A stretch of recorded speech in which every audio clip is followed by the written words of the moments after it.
मैं आप लोगों की जोरदार तालियों के साथ अगेन कॉल करना चाहूंगा, welcome on the stage our दमदार great leader mister Mukesh Singh ji. जोरदार ताली होनी चाहिए। सभी को नमस्कार। मैं मुकेश सिंह हिंदुस्तान के कोने कोने से आए हुए सभी दमदार बब्बर शेर और हमारे साथियों का तहे दिल और दिल की गहराइयों से आज के इस ऐतिहासिक और मेरे जीवन के सबसे बड़े इस एक मूवमेंट में मैं आप सभी लोगों का बहुत बहुत स्वागत करता हूं, बहुत बहुत स्वागत करता हूं।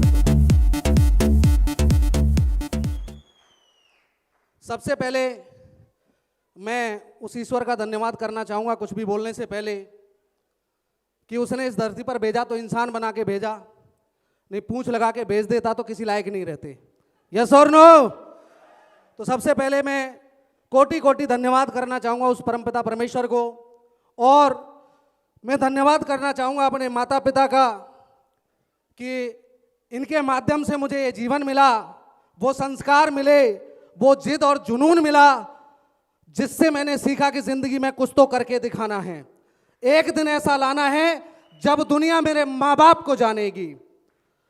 मैं और धन्यवाद करना चाहूँगा हमारे सभी ग्रेट मेंटर्स और डायमंड लीडर्स का, जिनसे मुझे जितना भी सफ़र अभी तक मेरा रहा है, जिनसे सीखने का मौका मिला, जिन्होंने मुझे सिखाया, जिन्होंने मुझे ये कपड़े तक पहनना सिखाया कि भैया टाई कैसे लगाते हैं, बोला कैसे जाता है, और लोगों को सिखाया कैसे जाता है। आज तक की जो भी चीज़ें जो आम जिंदगी में लोग नहीं सीख पाते, अगर वो किसी ने सिखाई हैं तो मेरे ग्रेट मेंटर्स ने सिखाई हैं, और यहाँ तक लाने में उनका बहुत बड़ा रोल है। मैं ज़रूर चाहूँगा उनके लिए एक बार जोरदार तालियां होनी चाहिए मेरे दोस्त, जोरदार। Thank you. और मैं स्पेशल थैंक करना चाहूँगा अपने ग्रेट गुरु। मैं कहूँ कि भगवान को या तो मैंने मेरे माँ बाप में देखा है, हकीकत में तो देखा नहीं। अगर किसी और शख्स या शख्सियत में अगर मैंने देखा है तो मान्य श्रीमान हरि नारायण चौधरी में देखा है। मैं चाहूंगा कि अब तक की सबसे जोरदार तालियां महागुरु जी के लिए होनी चाहिए।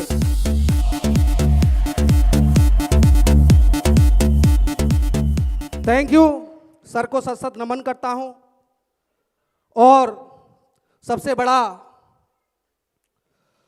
मैं अगर बताऊं इस जर्नी के बारे में, और बहुत बड़ा थैंक्स, तो सबसे बड़ा तो मैं कहूं कि अगर कहते हैं कि वजूद अगर बनता है तो ग्रेट मेंटर्स की वजह से बनता है, और अगर पहचान बनती है तो ऐसी दमदार टाइगर की वजह से बनती है। ये पहचान मेरी नहीं, आप लोगों की है मेरे दोस्त, आप लोगों की है।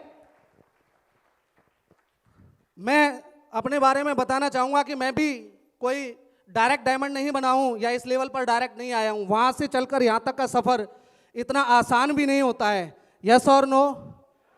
ज़्यादा देर बात नहीं करूँगा, क्योंकि कहते हैं कि शेर के सामने शेर ही टिकता है। सही है कि नहीं? और बहुत सारे लोगों को मैं देखता हूँ कि ऐसे सिर हिलाते हैं ना, तो मैं ज़रूर चाहूँगा कि 5 किलो का वजन हिलाने से अच्छा है 200 ग्राम की जबान हिला लें। यस और नो? दमदार हो कि नहीं? बब्बर शेर हो कि नहीं? मेरा साथ दे सकते हो? तो मेरे दोस्त, आज वो रियल स्टोरी आपको वो जर्नी में सुनाने जा रहा हूं कि इस बिजनेस से पहले मैं क्या था, मेरा जीवन क्या था, और इस बिजनेस के बाद क्या है, और क्या मेरा सफर रहा जो आप सभी लोगों के साथ चल रहा होगा। यस और नो?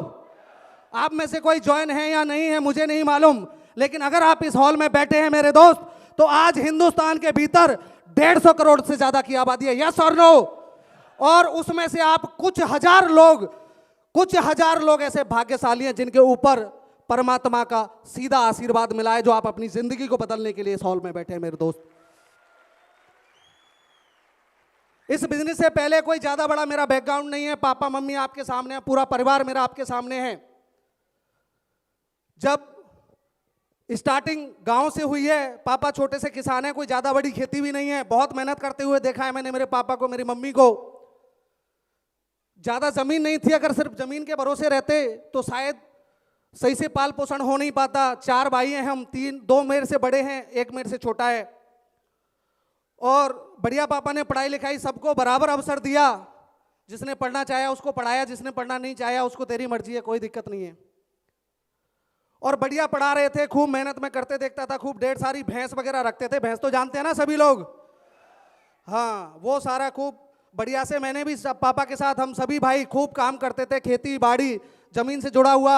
जब स्कूल की छुट्टियां हो जाया करती थी उस समय पे बढ़िया से जैसे भी टाइम मिलता था, जो भी छुट्टियों का टाइम होता था, तो बहुत सारे लोग जैसे गुरुजी बताते हैं कि नाना नानी के यहाँ जाते हैं घूमने के लिए, यस और नो, हम ट्रैक्टर पे मिट्टी डालने जाते थे भाई साहब, हम ट्रैक्टर पे मिट्टी डालने जाते थे।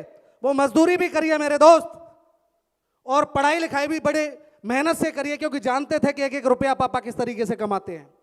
और ये चीज वही जान सकता है जिसने अपनी आंखों से देखा हो, यस और नो।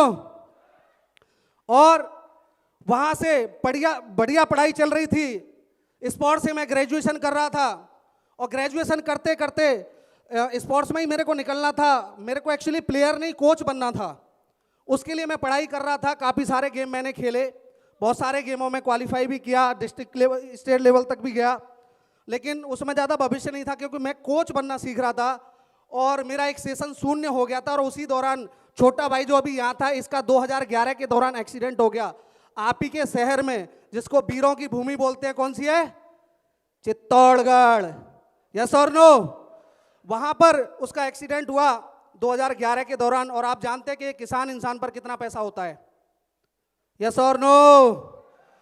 सामने दिखाने से कुछ नहीं होता, पॉकेट चेक करने से पता चलता है, यस और नो। तो उस समय जितनी भी पूंजी जमा थी वो काफी सारी खर्च हो गई। उसके बाद पढ़ाई का भी खर्चा था, सारा कुछ चल रहा था बढ़िया। तो मैंने आरपीएफ का फॉर्म भरा, और 2012 के दौरान बिना किसी डोनेशन के अपने दम पे मैं आरपीएफ में भर्ती हो गया, रेलवे पुलिस फोर्स में। और रेलवे पुलिस फोर्स की पहली ट्रेनिंग के लिए मैं बंगाल चला गया, और मैं वहां से मुझे पोस्टिंग मिली रेलवे की स्पेशल फोर्स में। और वहां से बंगाल से मैं पूरे इंडिया के कई ऐसी जगहों पर जहां संवेदनशील चीजें रहती हैं वहां पर मेरी पोस्टिंग रही। कश्मीर से लेकर वेस्ट बंगाल, आसाम, बंगाल, और ये मेघालय, वो पूरा नॉर्थ ईस्ट, इधर पूरा ये मुंबई, झारखंड, सब जगह गया। तो एक चीज उस समय समझ में आई, क्योंकि वहां पर जब निकलते थे तो कई इतनी संवेदनशील जगह थी कि ये नहीं पता होता था कि सुबह को जा रहे हैं तो शाम को आएंगे कि नहीं आएंगे, और शाम को जा रहे हैं तो ये नहीं पता होता था कि सुबह आएंगे कि नहीं आएंगे। तो पहली चीज ये थी कि नौकरी करी थी पैसे के लिए, क्योंकि जब कीमत पता चली थी पैसे की, कि पैसे की बड़ी कीमत है, और जब नौकरी लगी तो लगा कि अब शायद कुछ अच्छा हो जाएगा। लेकिन वहां पर जाने के बाद पता चली कीमत जिंदगी की, वहां पता चला कि जिंदगी की क्या कीमत है। तो सोचा कि यार जरूरत तो दोनों की है। उसके बाद 2015 में एक अजीबोगरीब साल मेरी जिंदगी में आया, एक अजीबोगरीब घटना घटी, और एक क्या कई सारी घटनाएं घटी जिसने मेरी जिंदगी का रुख ही मोड़ दिया। सुनना चाहते हैं? मेरी आवाज आ रही है जी। 2015 में जब मैं स्पेशल फोर्सेस में था, 10 फरवरी 2015 को मेरी शादी थी, और स्पेशल फोर्सेस में बहुत सारा टीए डीए मिला के, बहुत सारे अलाउंस वगैरह मिला के अच्छा पैसा मिलता था। तो 2015 में 10 फरवरी को शादी थी, और 25 जनवरी को जो मेरे से बड़ा भाई है, जो आज यहां पर आया नहीं, उसका एक्सीडेंट हो गया। मेरी शादी का ही कार्ड देने जा रहे थे, बड़े भाई का एक्सीडेंट हुआ, उसके साथ एक भतीजा और था, और दोनों कोमा में चले गए। जाने के बाद वो भतीजा एक्सपायर कर गया, और भाई कोमा में काफी दिन रहा, लगभग 14 दिन रहा। उसके बाद वो धीरे धीरे रिकवर किया। तो उस समय जो पैसा था वो पूरा लग चुका था शादी में। उसके बाद एक्सीडेंट, और आप जानते हैं कि अगर मेडिकली कंडीशन अगर आ जाए किसी के घर में तो उस खर्चे को पुजा नहीं सकते, यस और नो। घर खेत तक बिक जाते हैं मेरे दोस्त। तो वहां पर समझ में आया, तो ढेर सारा वहां पर कर्जा हुआ, और उसके बाद 6 महीने के दौरान भी पापा यहीं बैठे हैं, पापा ने बोल दिया कि भाई अब मेरे बस की बात नहीं है, जो करना है कर, छोटे की शादी करनी है कर, नहीं करनी मत कर। 6 महीने के भीतर भीतर छोटे भाई की शादी भी अपने दम पे की, अपने दम पे की।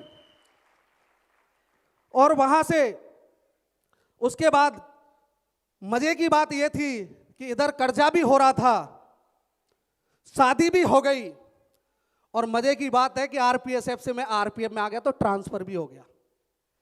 और जहां पर मुझे इतने अलाउंस वगैरह मिलते थे, टीए वगैरह मिलता था, वो सब हो गए बंद।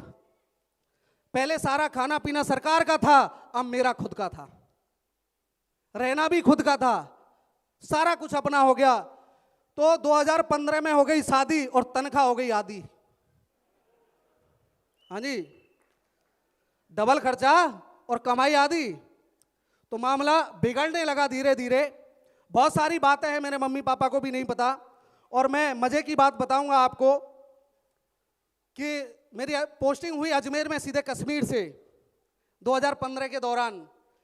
और मैं एक जो हमारे एक साथी थे जिनके साथ रूम लिया हमने 2500 रुपये पे, और शेयरिंग पे रहते थे और एक टाइम खाना खाते थे, क्योंकि तनख्वाह चली जाती थी सारी की सारी लोन वगैरह और किस्तों में और उसे चुकाने में। मुश्किल से मुश्किल 2, 4, 6 हज़ार रुपये ट्रेन स्कॉटिंग करके निकालता था, जिससे महीने का खर्च चलता था। आप मुझे बताइए कि एक 26 साल का लड़का एक साइकिल से अगर वर्दी पहन के ड्यूटी जाए तो कैसा लगेगा? अच्छा लगेगा? नहीं लगेगा। मैं जाता था, पुराने लोग जानते हैं मुझे, और साइकिल भी ली थी स्पोर्ट्स वाली 4200 रुपए की, जिससे कि अगर जाऊंगा ना तो लोगों को मैं ये कहता था, अरे यार अभी उम्र ही क्या है जो बाइक पे जाऊंगा, शरीर खराब हो जाएगा, इससे फिजिकल हो जाता है थोड़ा सा। तो मेरे दोस्त ये स्थिति थी। तो कहीं ना कहीं मैं सोच ही रहा था कि कोई साइड से अगर कोई ऐसा बिजनेस मुझे मिल जाए या ऐसा कोई काम मुझे मिल जाए या कोई ड्यूटी मिल जाए जो 4-6 घंटे अगर पार्ट टाइम करके अगर 10-20 हज़ार रुपए मैं निकाल लूं, 10-20 हज़ार रुपए मैं अगर निकाल लूं तो मेरे घर का खर्चा बढ़िया से चल जाएगा। क्योंकि घर वाले भी कितने दिन बर्दाश्त करेंगे, और इधर शादी भी नई नई हुई थी तो मैडम की भी तो रिक्वायरमेंट रहेगी कि नहीं रहेगी? यस और नो? तो इतने धीरे क्यों बोल रहे हो? शादी नहीं हुई आप लोगों की? हुई है ना? तो रिक्वायरमेंट के मारे तो ऐसे बोल दिए, मान के ये ऐसे नहीं बोलते, कुछ और दिलाना है। मेरा भी यही था मेरे दोस्त। धीरे धीरे करके 1 साल निकल रहा था और 2016 आई तो एक ससुराल से सहायता प्राप्त एक बाइक मिली थी मुझे, बुलेट। उसको मैं अजमेर ले गया, फिर उससे ड्यूटी जाने लगे। 2016 के दौरान एक मैं कहूं कि देवदूत मान लो या मेरे लिए तो परमपिता परमेश्वर मान लो, वो मेरी जिंदगी में आए इस सेफ शॉप का प्लान लेकर। और उनकी शक्ल में अगर कोई आया था तो मैं बताऊं, जो मुझे प्लान दिया था पहली बार में, वो थे माननीय श्रीमान हरि नारायण चौधरी। जोरदार तालियां सर के लिए, जोरदार मेरे दोस्त। जब इन्होंने प्लान दिखाया तो बहुत सारे सवाल रहते अपने मन में, यस और नो। मुझे लगा कि यार मेरे माँ बाप ने 23 साल अपने सपने कुर्बान किए, अपनी इच्छाएं मारी, मैंने रात दिन पढ़ाई करी, फिजिकल किया, सारे काम करे, उसके बावजूद भी हम सब मिलके मुझे 30,000 का आदमी बना पाए। और एक अनजान शख्स जो मुझसे कहता है कि तुझे कुछ नहीं करना, ना कोई पैसा लगाना है, ना कोई डिग्री डॉक्यूमेंट देने हैं, तुझे सिर्फ 4 साल, जिंदगी के 4 साल अपनी नौकरी को करते करते बस पार्ट टाइम मेरे साथ तू टिका रहे, मैं गारंटी देता हूं तू लाखों रुपए महीने कमाएगा। आपको भी बताया होगा ऐसे? तो भरोसा होता है क्या? अरे अब तो होता होगा, जो अभी ज्वाइन नहीं है उनको पूछो। तो मुझे नहीं था बिल्कुल इन चीजों पे भरोसा, लेकिन एक चीज थी, जब इन्होंने बताया कि 4 साल में तुम कमा सकते हो वहां से पूरे 50 लाख रुपए, और उस समय हमारा प्लान जो था वो था 40,96,000 का। 40,96,000 का प्लान था। 8,000 पे डायमंड डिक्लेयर कर देते थे, और जब तक डायमंडशिप होती थी आपकी टीम 10,000 की हो जाया करती थी। तो मुझे लगा कि 40,000 छोड़ो, मेरा जितना कर्जा है ना, जो भी 15-17 लाख रुपए, अगर ये भी चुक गया ना यहां से तो भी मजे ही मजे हैं मेरे। तो लगता है कि नहीं लगता है? मुझे भी ऐसा ही लगा था। और फिर दिमाग में दूसरी चीज आई कि अगर मान लो इतना पैसा नहीं भी आया, अगर 20-30 हज़ार रुपए भी महीने के अगर मेरे आ गए तो डबल नौकरी हो जाएगी कि नहीं हो जाएगी? डबल नौकरी होने का मतलब है कि मेरी जो सैलरी है उससे मेरा जो ये लोन वगैरह ये सब चुकते रहेंगे, और मेरा जो खर्चा है वो यहां से चलता रहेगा। तो मुझे ऐसा लगेगा कि मेरे ऊपर कर्जा है ही नहीं। क्योंकि मेरे पूरे परिवार की जो जिम्मेदारी है या तो मेरे पापा की थी या मेरी, इसके अलावा किसी की नहीं, किसी की नहीं। वहां से लेकिन फिर भी मन में एक सवाल आया कि मैं ज्वाइन तो हो जाऊं, लेकिन ये बता रहे हैं बात तो बढ़िया है, लेकिन मैं डायमंड नहीं बना तो? आता है कि नहीं आता दिमाग में? ये 50 लाख नहीं आए तो, लाखों रुपए महीने नहीं आए तो, जैसा बोल रहे हैं वैसा नहीं हुआ तो, ये बहुत सारी चीजें आती है कि नहीं आती है?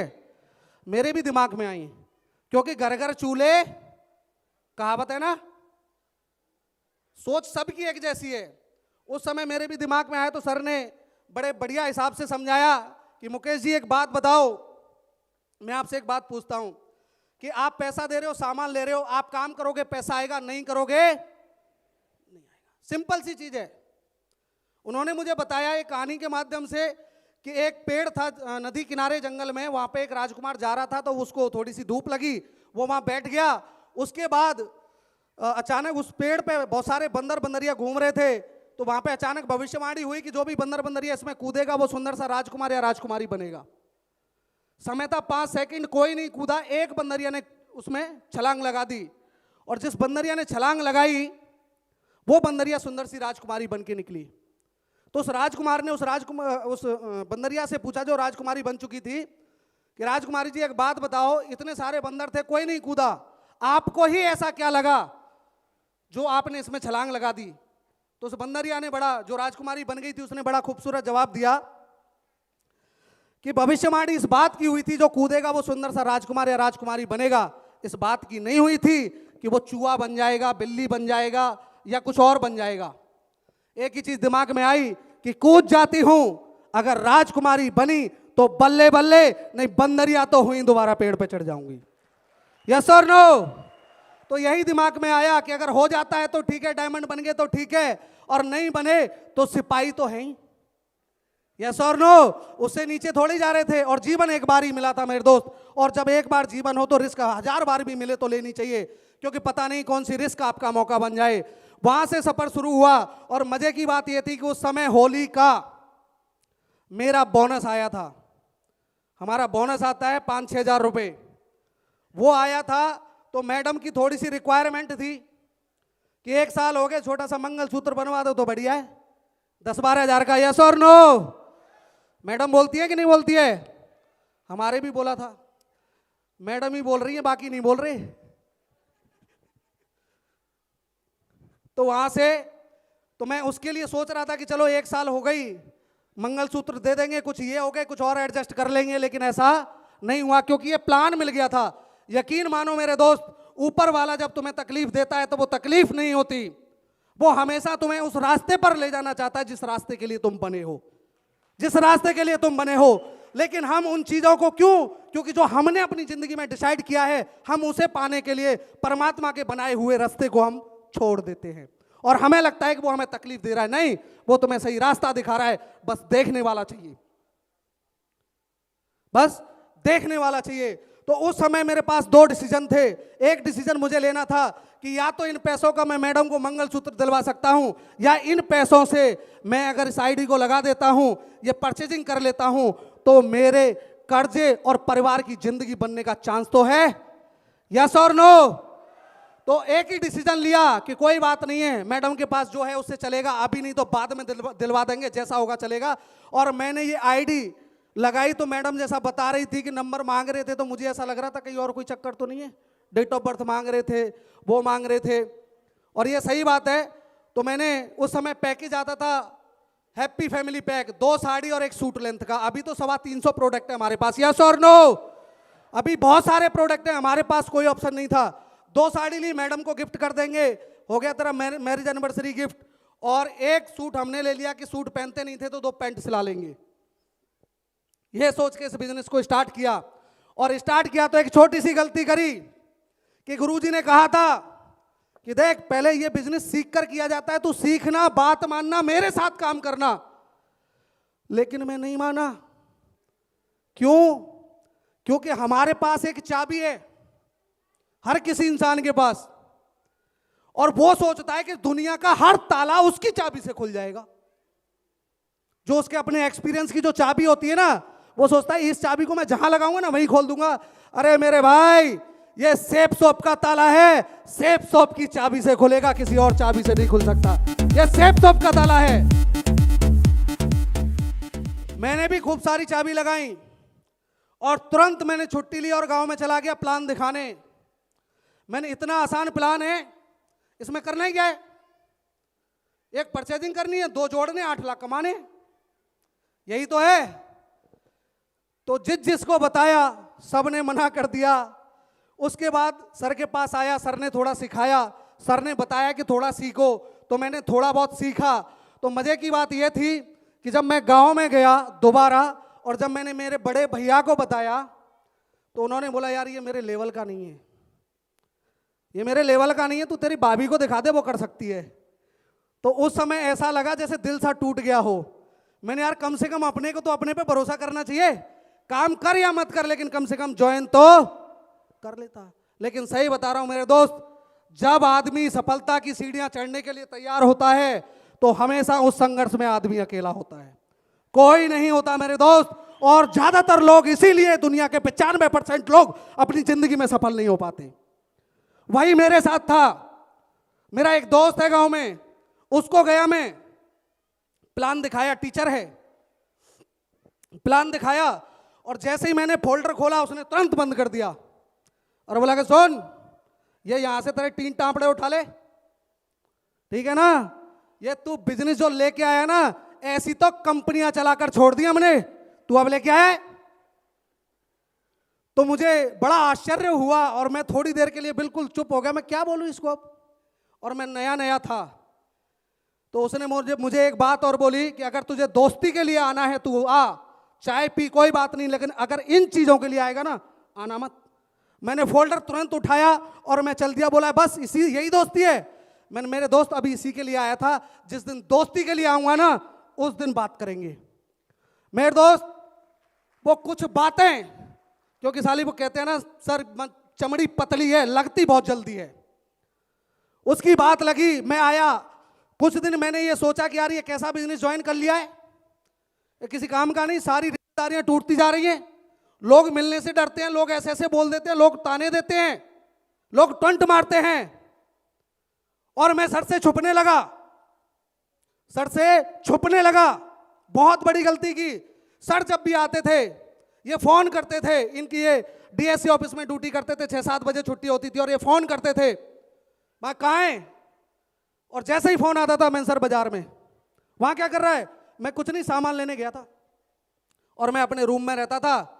और जैसे ही इनका फोन आता था तो वहां पे एक चैनल गेट था, चैनल गेट समझते हैं, ऐसे करके बंद कर देते और बीच में से हाथ निकल जाते, जिसमें है ना, वो चैनल गेट में से हाथ निकालता और बाहर से ताला लगाया और अंदर लैपटॉप में आराम से मूवी देखता था,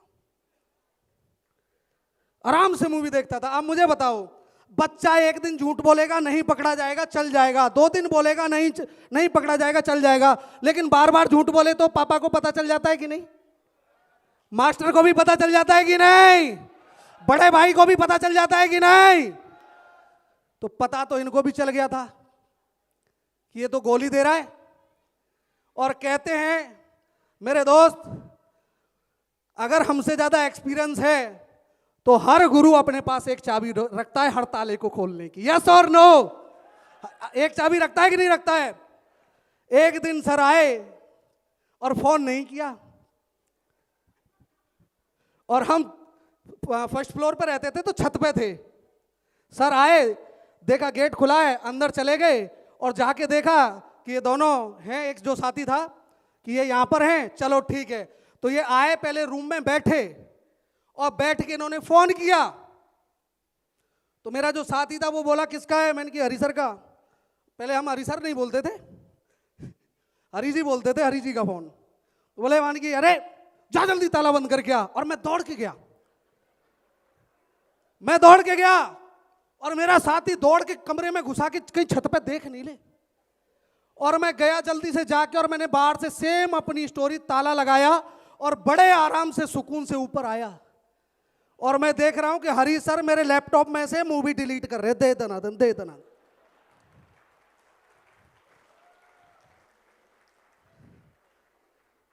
तो उस दिन बोले कि लगा दिया ताला। हाँ जी। अच्छा चोरी पकड़ी गई फिर क्या झूठ बोलना। तो बोले आ जाओ बैठ जाओ, मैं भी फ्री हूं तुम भी फ्री हैं, अब कहां जाओगे, क्यों बाहर से तो ताला लगा है ना। उस दिन सर ने सारी चीज समझाई, सर को मैंने भी सारी चीज बताई। और उस समय एक मैसेज अभी मेरे दिमाग में आ रहा है कि उस समय मुझे ऐसा लगता था कि लोग मना करते हैं, शायद मुझ में काबिलियत, मैं इनके बराबर नहीं, इनके जैसा नहीं हूं, मैं इनसे कमतर हूं, लघुतर हूं, ऐसा मुझे लगता था। लेकिन सर ने उस समय कुछ ऐसी चीज मुझे बताई कि उन्होंने ये नहीं बोला कि कंपनी देती नहीं है, उन्होंने ये बोला कि तेरे में लेने का दम नहीं है। अगर तेरे में लेने का दम है ना तो उनको साबित करके दिखा कि तू उनसे बेहतर है और तू भी डायमंड बन सकता है। उस दिन समझ में आया और सीखना चालू किया। और सीखते सीखते पूरा 1 साल निकल गया, क्योंकि 4-6 महीने तो मैंने ही नौटंकी करी थी। उसके बाद जब सीखकर काम किया तो जितने भी मैंने जिन लोगों को बताया, तो मैंने उस समय एक कसम खाई थी कि जब तक डायमंड नहीं बन जाऊंगा अपने शहर से किसी को ज्वाइन नहीं कराऊंगा। यह कसम खाई थी और डायमंड बन के दिखाऊंगा। दूसरा, मेरे जितने भी स्टाफ वाले थे सबने विरोध किया, क्योंकि ये दुनिया में लोग टांग खींचने का काम करते हैं और सिर्फ सेफ शॉप इंडस्ट्री एक ऐसी इंडस्ट्री है जो हाथ पकड़ के बराबर फैलाने का काम करती है। मेरे दोस्त, सिर्फ इकलौती इंडस्ट्री है। स्टाफ वाले, मैं प्लान देने जाता था और सर हम एक ही शहर में थे लगातार, मैं प्लान देने जाता था और वो पीछे से अपनी मोटरसाइकिल का तेल फूंककर बिना किसी मतलब के उन लोगों को जाके बताते थे इसके साथ ज्वाइन मत हो जाइयो, ये तो मुर्गे काटते हैं, जहर खुरानी करते हैं, जहर खुरानी लोगों को मारते हैं, ये मर जाएगा, ऐसा हो जाएगा, वैसा हो जाएगा। दूसरे दिन लोग हमसे मिलते नहीं थे। एक तरफ से सांड आ रहा है, एक तरफ से मैं आ रहा हूं, बीच में वो आ गया, तो वो सांड की तरफ भागेगा, मेरी तरफ नहीं भागेगा। ये हाल हो गया था। लोग ऐसे दंडवत पड़ जाते थे, नहीं पीछे मैडम कसी हंस रही है, वो खड़ी है, वो हंस रही है, क्या कर रहा है, अरे तू 10,000 की परचेजिंग कर लेता है तो इससे तो। लेकिन नहीं, छोटी सोच और पैर की मोच कभी भी आदमी को आगे बढ़ने नहीं देती मेरे दोस्त। बेशक धीरे धीरे सर की एजुकेशन, सर का साथ हमेशा बना रहा और इन्होंने अंदर से इतना मजबूत कर दिया, इतना मजबूत कर दिया कि फिर लोगों से बात करने में, लोगों की ना सुनने में इंटरेस्ट आने लग गया। इंटरेस्ट आने लग गया क्योंकि हमें सिखाया गया था कि भैया 500 सुन ले, तेरी 4 पीढ़ियां बैठ के खाएंगी, इस बात की गारंटी है। तो मेरे दोस्त, आप में से बहुत सारे लोग होंगे ऐसे जिन्होंने ज्वाइन किया होगा, नहीं किया होगा, जो काम कर रहे होंगे, महीने भर किया होगा, छोड़ दिया होगा, है ना। आपके साथ होंगे लोग बहुत सारे, किसी ने 2 महीने किया होगा, किसी ने 4 महीने, किसी ने 6 महीने, किसी ने तो 2-2 साल करके छोड़ दिया होगा। यस और नो? बोलते लोग ज्वाइन नहीं होते सर। आपको क्या लग रहा है, 1 साल में QSC बना था, 1 साल में QSC जानते हैं, 4,500 का चेक बनाया था और वो भी 1 साल होते होते 1,000 का ही बना था। 750 रुपए का मैडम का पैन कार्ड भी नहीं बना था और वो दिखा दिखा के लोगों को ज्वाइन करवाना चालू किया तो वो भी जो है बाउंस हो गया। पहला चेक बाउंस हुआ था मेरा। तो मैं मैडम के साथ जब भी प्रैक्टिस करता था, क्योंकि मैडम को बताया नहीं था, तो मैं जब भी प्रैक्टिस करता था या इसको बताता था प्लान के बारे में, तो ये हंसती थी। वो ये समझती थी कि मतलब ये क्या लेके आ गया, ये पागल हो गया है क्या, अच्छी भली नौकरी चल रही है उसे कर ले, ये क्या चक्कर में पड़ गया, 1 साल में 1,000 रुपया कमाए हैं और रात दिन भागता है, इससे ज्यादा तो इसने फूंक दिए होंगे। लेकिन इसको नहीं पता था, मैंने देखा था लोगों को डायमंड बनते हुए। पहली डायमंड शिप जब देखी थी मैंने आगरा के जेपी पैलेस में धर्मवीर सर की, उस दिन मैं पीछे खड़ा हुआ था, उस दिन मैं पीछे खड़ा हुआ था। उस दिन जब उनका सम्मान, उनके माँ बाप का सम्मान देखा था, सर जानते हैं उसी दिन कसम खाई थी कि एक दिन अगर अपने माँ बाप को अगर इसी स्टेज पर लाकर खड़ा करके पूरे हिंदुस्तान के सामने अगर सम्मानित नहीं करवाया तो ये उस शहर का बेटा नहीं है, उस शहर का बेटा नहीं है, चाहे कुछ भी करना पड़े। Thank you. क्या आप में दम है? दम है? साबित कर सकते हो? मैंने तो करके दिखा दिया मेरे दोस्त। जब 1 साल में 3 लोग ज्वाइन हुए थे, अब उन्होंने भी काम नहीं किया। एक सिर्फ टाइगर थे हमारे प्रकाश यादव जी, जो बहुत जल्दी डायमंड बनने वाले हैं। वो सिर्फ साथ में टिके, अनजान व्यक्ति थे, आज भी भरोसे पर चल रहे हैं और बहुत जल्दी आपके सामने डायमंड बनने वाले हैं। मैं जरूर चाहूंगा एक बार जोरदार तालियां उनके लिए। तो सर हमारे जो बड़े टेक्निकल हैं, तो उस समय एक किस्सा मुझे याद आ रहा है, मैं आपको सुनाना चाहूंगा। सुनना चाहेंगे? एक लड़का स्कूल जा रहा था और स्कूल जाते हुए वो क्या लेट हो गया, आधे घंटे पौने घंटे लेट था।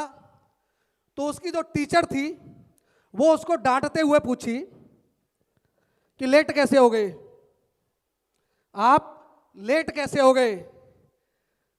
तो उसने बोला जी एक जरूरी काम था। तो उसने पूछा क्या जरूरी काम था? तो उस लड़के ने जवाब दिया कि हमारे घर भैंस ने पड्डा दिया है। समझ में आया? पड्डा जोटा। उसने बोला पड्डा दिया है। तो उसकी मैडम बोली ये कौन सी बड़ी बात है? तो वो लड़का बोला बड़ी बात नहीं है तो तू दे के दिखा दे। यस और नो? बड़ी बात नहीं है तो तू दे के दिखा दे। तो सर ने यही समझाया कि अगर तेरी 3 की भी टीम है ना और तुझसे अगर कोई ये बोलता है बस 3 ही जुड़े हैं, 4500 ही कमाए हैं, तो वहां तेरे में दम है तो तू कमा के दिखा दे। यस और नो? जब भी कोई बोले ये कोई बिजनेस है क्या, तो तू करके दिखा दे। यस और नो? अरे क्या ज्वाइन कर लिया तूने कि कोई बिजनेस है? तू करके दिखा दे, तू ते खानदान में से करके दिखा दे किसी को। यस और नो? मेरे दोस्त, ये ऐसे बुज़दिल लोगों का बिजनेस नहीं है, ये मर्द किस्म के लोगों का बिजनेस है, जिनका खून गर्म है, जिनके अंदर जुनून ही जुनून भरा हुआ है। ये ऐसे लोगों का बिजनेस है मेरे दोस्त, बेकार लोगों का बिजनेस नहीं है। Thank you. एक मेरा वो डायमंड शिप देखकर मेरा विजन क्लियर हुआ, क्योंकि जैसे सपने हम देखते नहीं हैं, जो लाइव हम देख नहीं सकते, जिसको हम विजुलाइज नहीं कर सकते, उसको वैसा हम कभी बन ही नहीं सकते। क्योंकि सबसे पहले अगर आदमी चंद्रमा पे गया होगा तो उसका पहला विचार आया होगा। यस और नो? यस और नो? तो विचार आया होगा तभी तो गया होगा। अगर विचार नहीं आता तो कोई ना कोई तो डायग्राम बना होगा। सर ने मुझे डायमंड शिप दिखाई तो मैंने डायमंड बनने की कसम खाई। और दूसरा विजन क्लियर हुआ, मैं हमेशा भागता था दिशा ट्रेनिंग से, दिशा ट्रेनिंग से हमेशा भागता था। और सर ने मेरे को बोला था कि जिंदगी में 4 दिशा ट्रेनिंग ले लेना, तू डायमंड है पक्का। क्या है? डायमंड है पक्का। तो मुझे लगा ये 3-4 दिन की छुट्टी जाएंगी और जो कंट्रीब्यूशन है वो जाएगा।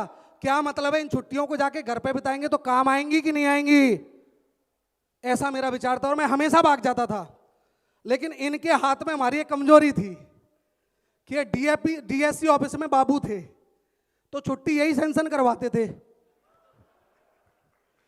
तो जब कई बार इनको चकमा दे दिया तो फिर इन्होंने फिर नस पकड़ ली कि इन्होंने अपने हिसाब से ही छुट्टी पास करा दी और बोले कि फलानी तारीख से फलानी तारीख तक क्या कर रहे हो, घर पे कोई काम तो नहीं है? मैं नहीं सर कोई काम नहीं है, लेकिन अभी छुट्टी नहीं मिलेंगी। क्यों? मैंने कहा अभी छुट्टी कम है थोड़ा सा, अभी नहीं मिल पाएंगी। तो सर ने बोला कोई बात नहीं है। और एक दिन पहले सर ने बैग पैक करवा के और ट्रेन की टिकट थमा के और नैनीताल के लिए बिठा दिया। बात तुम्हारी छुट्टी सेंशन है, चिंता मत करो। और मेरे ख्याल से दिल्ली तक सर फोन से पूछते रहे कि टाइगर कौन से स्टेशन पर, हर स्टेशन पर बंदे थे इनके, क्योंकि इनको मालूम था ये कभी भी उतर के भाग सकता है, मालूम था इनको। लेकिन शुक्र है जैसी भी सर की प्लानिंग थी, जैसा भी मेरा उस समय विचार था, मैं उस ट्रेन से नहीं गया। मैं नैनीताल पहुंचा और वहां पर दिशा ट्रेनिंग के दौरान मेरी मुलाकात हुई माननीय श्रीमान अजय पंडित सर, राकेश प्रसाद सर और सत्येंद्र प्रसाद सर से। जोरदार तालियां सर के लिए एक बार, जोरदार मेरे दोस्त, थैंक यू। और उन्होंने जो चीज बताई, वहां बोलते थे कि दिशा में जाने से दशा बदल जाती है, आपकी पहचान, आपकी मुलाकात आपसे होती है, आप बन के कुछ जाओगे, बन के कुछ आओगे। और यकीनन वहां से आने के बाद मैंने एक कमिटमेंट किया, एक निर्णय लिया और इस बिजनेस को बिल्कुल करने की ठान ली। जब तो मैं नहीं कर रहा था उतने ढंग से, लेकिन फिर लगातार मैं इस बिजनेस में रम गया और लगातार इस बिजनेस को करता गया। कई चैलेंजेस आए, बहुत सारे लोगों ने ना करी, बहुत सारे लोगों ने मतलब हाँ करी, बहुत सारे लोगों ने मजाक उड़ाया, कोई फर्क नहीं पड़ा। सर ने सिर्फ एक बात बोली थी, चलता जा, कारवां अपने आप खड़ा हो जाएगा। 4 साल का कमिटमेंट किया है, अगर डायमंड नहीं बनाना तो ये 50 लाख मैं दूंगा तुझे। और मेरे दोस्त, उसी की वजह से आज आपके सामने डायमंड बन के खड़ा हूं। एक भरोसा काफी होता है मेरे दोस्त।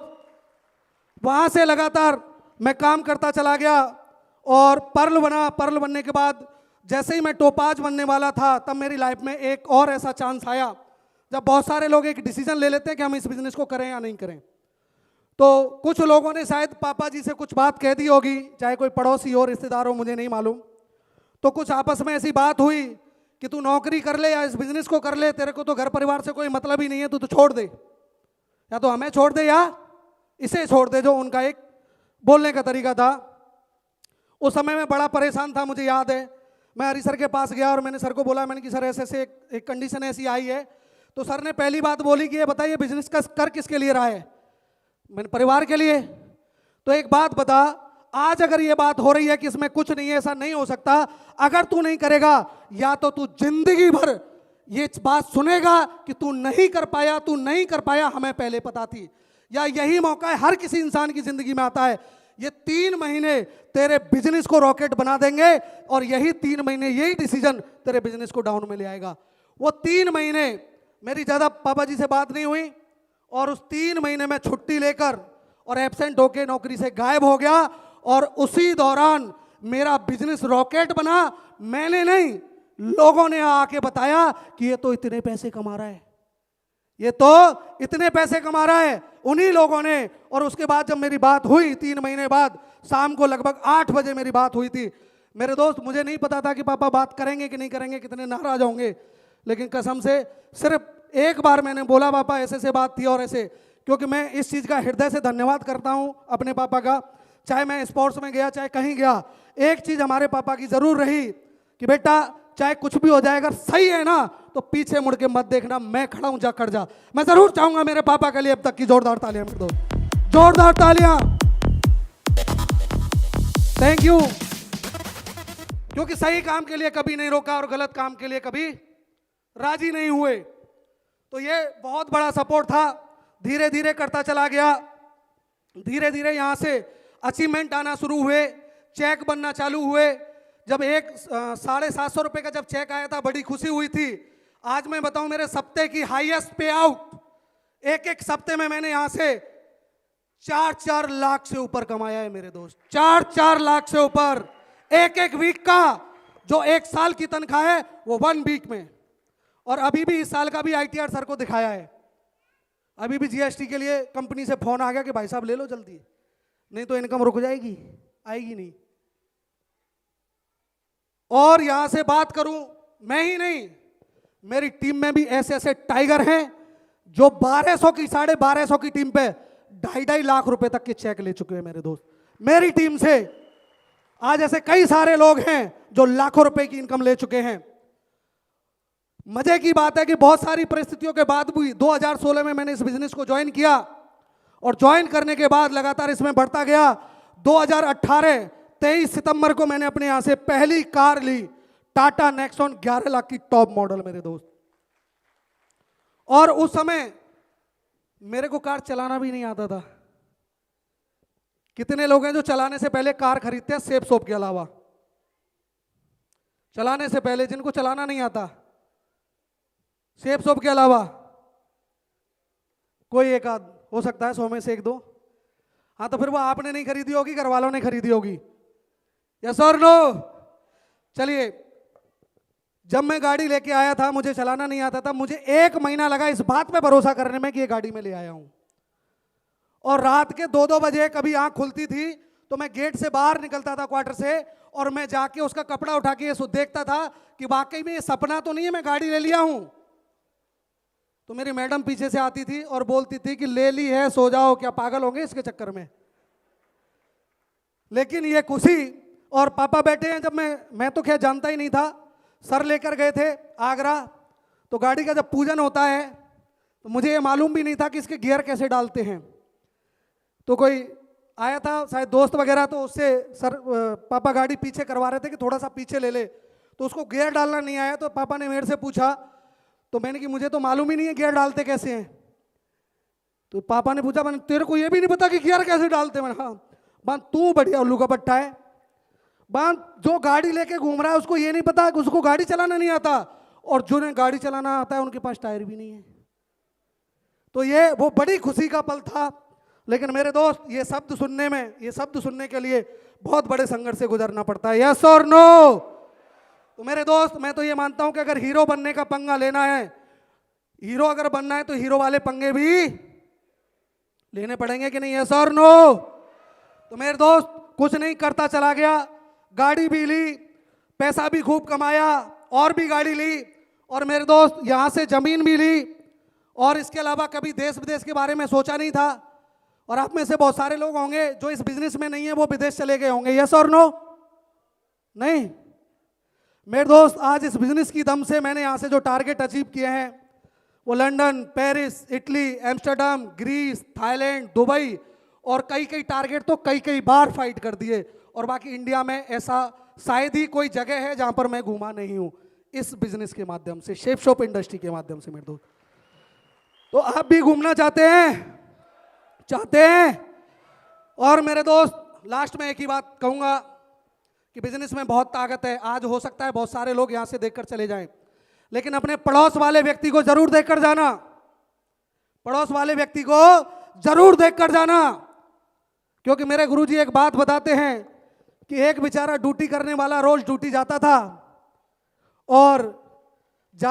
और एक उसका पड़ोसी जो एक वो ले आया था तोता, और वो तोता बोलता था, और जैसे ही वो वहां से निकलता था तो वो उसको बोलता था, ओ गधे कहाँ जा रहा है, ओ बेवकूफ कहाँ जा रहा है, ओ लटूरे, ऐसे करके बोलता था।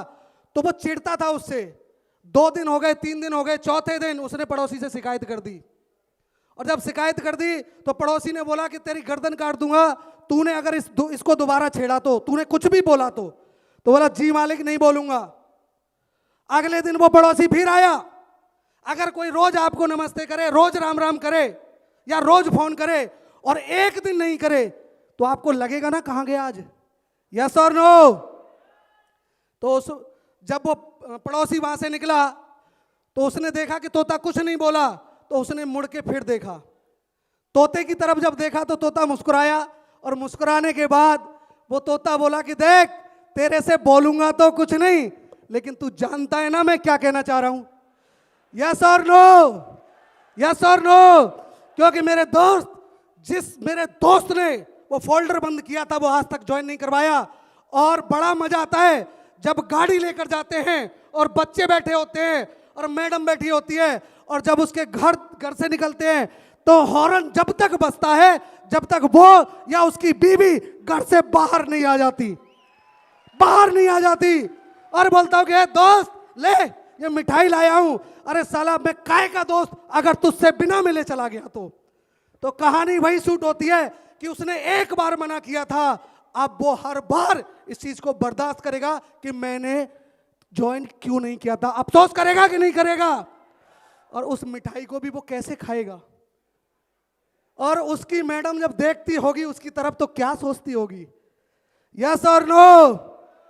तो मेरे दोस्त, बस एक ही चीज बोलना चाहता हूं, आज इस मन से ऐलान करता हूं मेरे दोस्त, और गुरुजी आपसे वादा करता हूं कि इसी साल के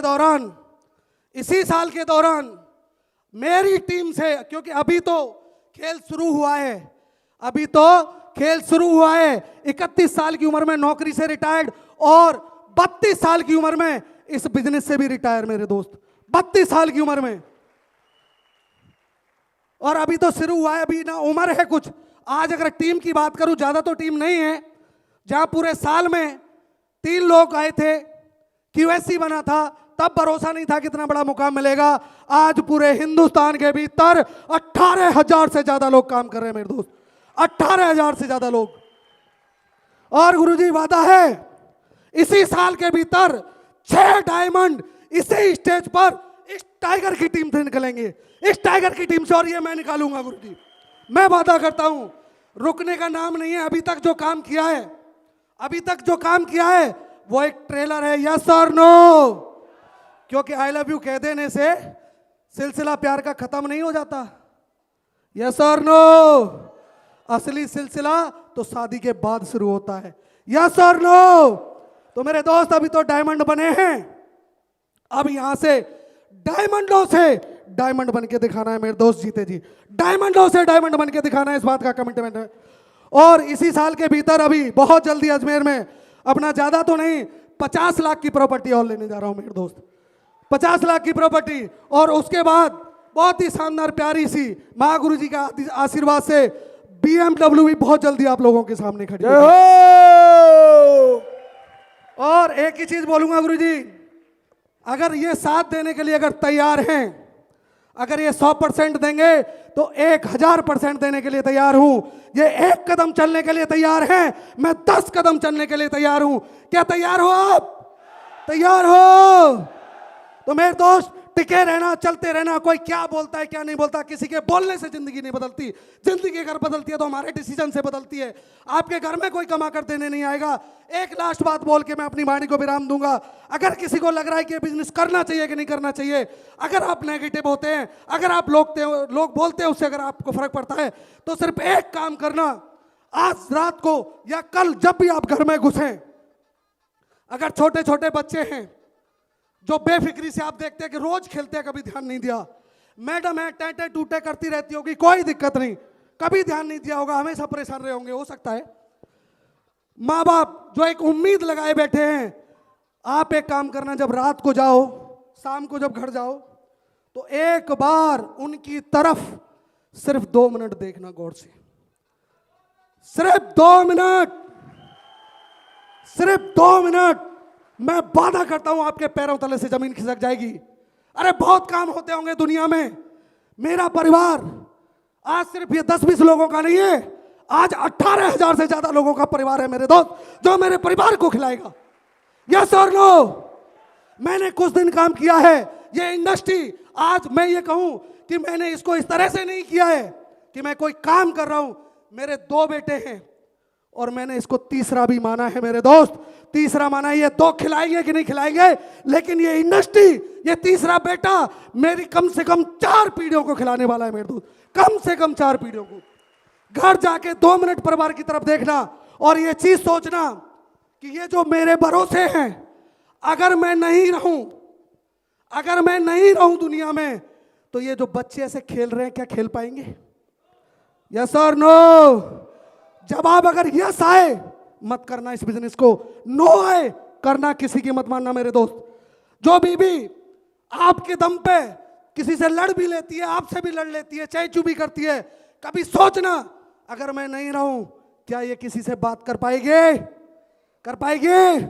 अगर आपका जवाब नो है तो इस बिजनेस को करने की जरूरत है मेरे दोस्त। वो माँ बाप जो एक आस में है कि हमारे पीछे कोई है, जो वो भाई बहन, वो लोग जो हमारे भरोसे है कि चल मेरा भाई खड़ा है, कोई दिक्कत नहीं, देख लेंगे जो भी होगा। वो बहन जो ये मानती है अरे मेरा भी भाई है, कोई दिक्कत नहीं है।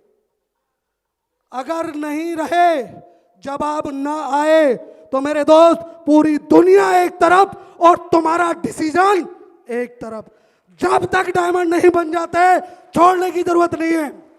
कर सकते हो, अपने परिवार के लिए कर सकते हो, माँ बाप के लिए कर सकते हो, खुद के लिए कर सकते हो, जीवन को बदलने के लिए कर सकते हो, आने वाली पीढ़ी के लिए कर सकते हो, इतिहास लिखने के लिए कर सकते हो।